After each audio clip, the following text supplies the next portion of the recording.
And welcome back to another tank review. Well, those of you on the North American server, and probably some of the other servers as well, are well aware that this tank is going on sale in a few days, the IS-2 Berlin, and a lot of you are probably wondering if it's worth picking up. And I'm definitely going to talk about that, but first, what exactly is the IS-2 Berlin? In 1942, the USSR strongly needed a new heavy tank to replace the rapidly aging KV-1. German anti-tank capabilities had greatly increased and the KV-1 was suffering heavy losses. In addition to being too weak for an offensive push against Germany, it was difficult to mass produce and its gun was much too weak. The Russians needed a breakthrough tank fast enough to spearhead the assault into Germany, and they needed a big gun capable of taking out Germany's newest Panther and King Tiger tanks, as well as being able to fire a very large high-explosive shell for destroying pillboxes and fortifications. Enter the KV-85. A modified design of the cancelled KV-13 prototype, the KV-85 featured better armor, more mobility, and a larger turret to fit better guns.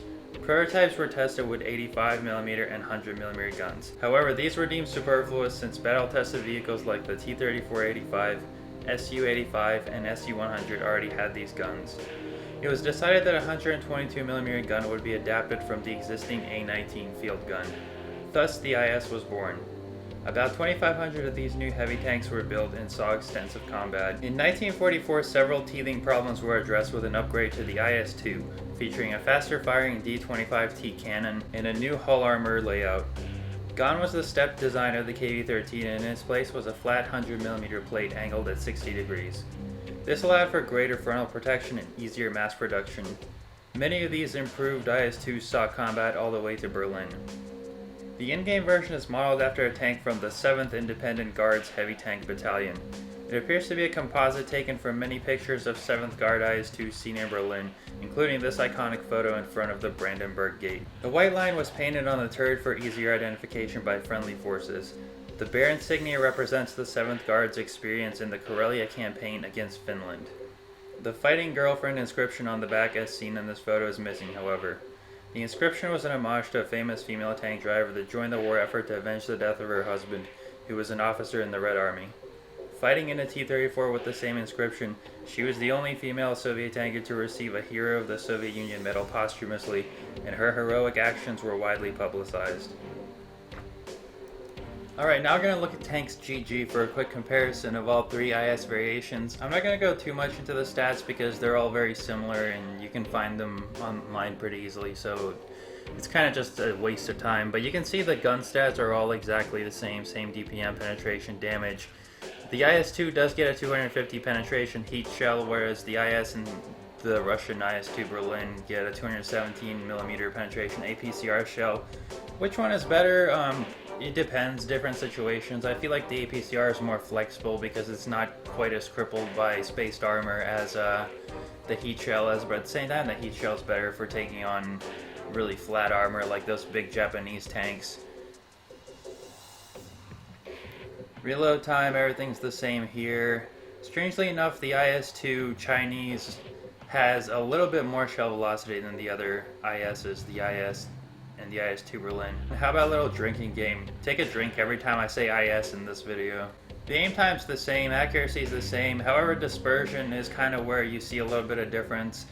The Russian standard IS-2, or IS, has the best dispersion, but not by much, and the IS-2 Berlin doesn't suffer worse than the Chinese one at least. However, the IS-2 Berlin and the Russian IS have the best gun arc with the best elevation, including 5 degrees more than the Chinese and 1 degree more of depression than the Chinese tank. This, in my opinion, is a big advantage. The Chinese tank, however, has a slight advantage in top speed. The standard IS has the best horsepower, with the IS-2 Berlin and the Chinese IS-2 coming in at a fairly distant second. They're not too different, but the IS-2, or the Russian IS, has a pretty significant horsepower advantage. However, this is where Wargaming weaves some of its weird ghost stab magic, and you can see the terrain resistance for the IS-2 Berlin is the same as the Chinese IS-2 and pretty better than the Russian IS, so all intents and purposes these tanks are equally mobile. The Chinese IS-2 and the IS-2 Berlin, however, both have the best tank traverse speed. which I think is pretty crucial because this tank needs to be angled to perform well with its armor. I'm going to look at the hull armor in greater detail because these numbers don't really tell the whole story. It looks like the Russian IS is the most armored, but that's not really true. And the Russian IS has the least amount of hit points. However, the IS-2 Berlin has the least engine health of any of the IS tanks. It also has significantly less radio range, and a much higher fire chance. Everything else is the same. In my opinion, this means the IS-2 Berlin is best used for a frontal assault. If you stray too far away from your lines, you're gonna drop out of radio range and not see the targets, and you're not really meant for sniping in this tank in the first place. Alright, so you can see here's the standard non-premium Russian IS, and you can see that the armor upper plate is kind of this weird step design, and actually it's also staggered in terms of armor protection as well. You can see the lower half of the upper plate is only 70mm thick, which is pretty thin overall, even effectively sloped at that angle. And the top half is 120mm thick, but it's completely flat, so it's a pretty weak area. And keep an eye on this viewport because this is a very weak spot too. Only 100mm required, just over to penetrate it from the front. The cool thing about the Russian IS-2, however, is that the side armor is pretty good. And it's in this stepped kind of design, whereas the front half of the side armor is 100mm thick and the back half is about 90. Alright, now we're going to look at the Chinese IS really quick. And you can see the upper plate is much better sloped, and I'm not sure why it's showing... What the shit? Alright, I'm not entirely sure what the deal with that was. It looks like that one got ammo racked or something. But you can see the big difference here is the upper plate is now one continuous piece of flat armor that's sloped back. The viewport is also buffed. There's still a weak spot here, but the top of it is also quite sloped and is actually thicker than the rest of the armor really due to the slope. So the upper plate on this one is a lot more improved, and it's 90mm, but the slope definitely makes the armor more effective. However, the downside to the Chinese IS-2 is the side armor is all 90mm thick. There's no 100mm section on the front like on the Russian ones. Alright, now we're going to look at the IS-2 Berlin really quick. You can see it shares the same frontal armor layout of the IS-2 with the sloped upper plate. However, it's 10mm thicker. It's 100mm instead of 90. And it has the improved viewport as well, so the lower plate's the same, but everything up top is pretty much significantly improved compared to both the Chinese IS-2 and the standard Russian IS. And unlike the Chinese IS-2, this IS-2 Berlin actually does have the original Russian IS side layout. So you can see overall this is the most armored IS variation in the game. In my opinion, the best tactics to use with this tank is side scraping, or you can kind of come around a corner, try to get them to bounce, or if you absolutely have to take a shot and you're caught out in the open, what you can do is kind of angle in this diamond formation. Unfortunately, it makes this armor here a lot thinner because it kind of flattens it out, but all around it is pretty bouncy. And then just move back and forth and try to deny him a shot in this part of your tank. One other advantage of the IS-2 Berlin is you get a fully trained crew with brothers in arms already built in when you buy the tank. The way I recommend you train your crew is with stats that improve your survivability, such as repairs and sixth sense, and accuracy, such as snapshot and smooth ride. For equipment, I would recommend a large caliber tank gun rammer to improve this tank's mediocre DPM. I feel an enhanced gun laying drive helps this tank as well because you can aim faster and snapshots and peekaboo around corners quicker, so that definitely helps with the playstyle of this tank. Finally, a toolbox, since this tank is really meant for side scraping and you're going to get your tracks knocked off a lot, and you can save your repair kit that way. You could replace the enhanced gun length drive with the heavy spall liner in case you want to build a full-on damage absorption kind of build, but I feel this is the most optimum build for this tank. I wouldn't recommend any of the enhanced view range things because the accuracy is not great, as you'll see. This tank is meant for getting in your face and firing at point blank range. Alright, so here we are on mines, top tier match as usual, and as you might expect, I'm going for the hill in the middle because that's generally where you want to go in most tanks, especially if you're a top tier heavy. You want to take that hill because it's a very important position. On this map, you have shots pretty much across the entire map from there, so that is what we're doing. And the icons are a little messed up because this is an older replay and I actually don't have all my mods installed, unfortunately, but for replay purposes, this should still be sufficient. You see we're going here towards the hill, and there's quite a few tanks already in the middle. And we just take a pretty big hit from that KV-85 there. Unfortunately, he only had the 100mm gun, at least judging by the damage. And I try to get a snipe on the cupola of that IS-2, but unfortunately it doesn't work. And the OI puts a big ass HE shell into me, which kills my driver. And at this point, I'm not sure if I should fix him or not. And check this out. I just killed the Stig, guys. I just killed the Stig. Who's gonna drive Top Gear's fancy cars now? Oh man, I feel dirty for that one. But anyways, so the OI comes out again, and I get a lucky RNG roll there, and I get him in the turret ring, it looked like, and put a pretty big shot into him. You can see this gun with the alpha damage is good for these kind of engagements because you can kind of peekaboo and do all your damage in one shot and then back off, but I guess I'm not really showing that off too well. And unfortunately, if you look at the map, we're about to get surrounded. There's tanks on the other side of this hill and they're coming around. And you can see the accuracy of this gun. It's not great as you'd expect, but every once in a while you'll get those Stalin snipes, as I like to call them, those Stalin snapshots, and I did that on that IS-2 there. And I noticed we're getting surrounded, so I need to break off from that engagement since those guys aren't going around anytime soon, or at least I'm hoping they're not. And take care of these guys on this flank. And this was a bit of a bad play. I sit here aiming at the Black Prince's lower plate, and unfortunately I take a shot from him, which knocks out my driver again. And now I don't have the repair kit or the medical kit necessary to fix the driver, and I'm not sure why I took this shot. I guess I thought he was a little bit over angled, but he wasn't, so I'm being a little cheeky here. I notice he's kind of fighting on two fronts and he's distracted, so I just peek out and put him out of his misery. And now we're surrounded again. Now we have enemies on top of us, and unfortunately they've taken the hill and my driver's knocked out, and this game is not looking all that great at this point. So I'm deciding what to do, and fortunately both of those guys are one-shots for me, and they keep insisting on peeking up over the ridgeline, so as you can see, it doesn't fare too well for that T-37. Good little auto-aim snapshot there. I'm glad that hit because that's a really pesky scout out of the way, and the gun on the T-37 is more than capable of penetrating this tank if you consider its accuracy. He could really be a problem from up there, so that was a valuable kill. And now this IS-2, I'm kind of two minds in how to engage him. I want to move out and then just take a shot into him and finish him off, but at the same time I'm not sure if that's the best idea because I would take a lot of damage from it. So for a second there I was trying to squeeze up against the side of the hill there in order to spot him for my team, but that doesn't work. And he does actually peek out this way eventually. Here he comes. Oh, that was unfortunate. The shot bounces. Thought I had a shot at his lower plate there, but again, that Stalin accuracy doesn't always... Stalin giveth and Stalin taketh away, let's just say that much.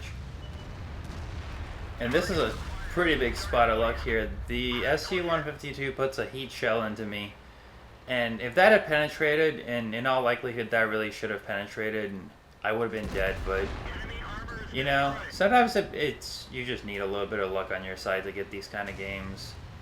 And this was a little bit of a bad play on my part. Well, not a bad play, but not the best play. Like I was saying, this 122mm gun has a really good high explosive round, so I should have been loading HE here just to, you know, scratch this IS-2 and finish him off and save the ammo for that from that APCR, but instead I loaded APCR. I wanted to really kill Secure because he's one of the biggest targets on the enemy team, and I'm not sure what's going on here. I'm getting attacked from both sides, so I'm trying to figure out how to handle this situation. At first I'm like, alright, you go, you take the hit. And I could take the hit, but there's still quite a few tanks on the enemy team, so I don't want to take the hit quite just yet. And fortunately he decides to derp forward, and I put an APCR shell right through his mantlet, and that pesky OI just comes around the corner and derps me again with that stupid derp gun. That is so annoying. I really hate these tanks with a passion. And that's another reason. Even with APCR on this tank, you're not guaranteed to penetrate the front of an OI. And that's a tier lower too, so... And it's possible that maybe I could have shot an HE shell, but I probably would have taken 2 HE shells to finish him off, and... Yeah, I didn't really aim that shot too well, so I guess that's my fault as well. And... it was a little bit risky to come out in front of that SC-100Y, and I didn't quite know that he was there, but as soon as I noticed him, I decided to back off, and this is an interesting little exchange. Oh, I could have sworn he put a shot into me here. No, I guess it must be here. So there you go, stalling accuracy, and fortunately I managed to survive that. He puts a shot into the thicker part of my mantlet, and he's not able to kill me.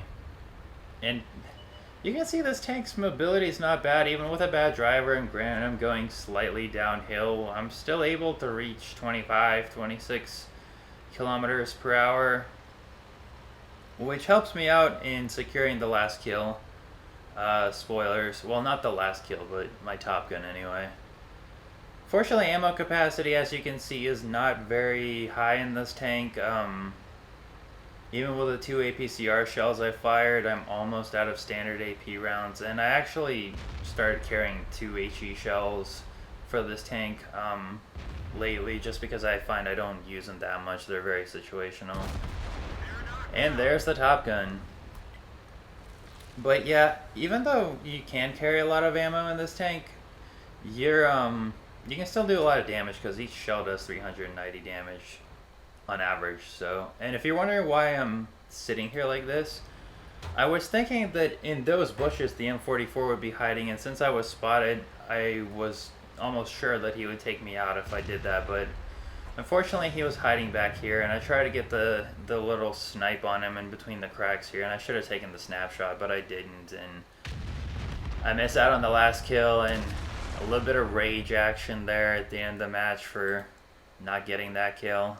But yeah, still overall a pretty good game. Looked dire at one point or another, but you can see this tank can carry its weight very well in these kind of games. Alright, let's look at the post-game stats. And here we are, high caliber, ace tanker, Top Gun, 4,276 damage, 1,573 base XP. Pretty good game if I do say so myself. You can see this tank, even with a crippled driver, can still kick ass and I guess not chew bubble gum, but... And it killed the Stig, look at that. This tank killed the Stig. I mean, this should be all the reason for you to go out and get this tank right now. I mean, if it can do that, it can do anything.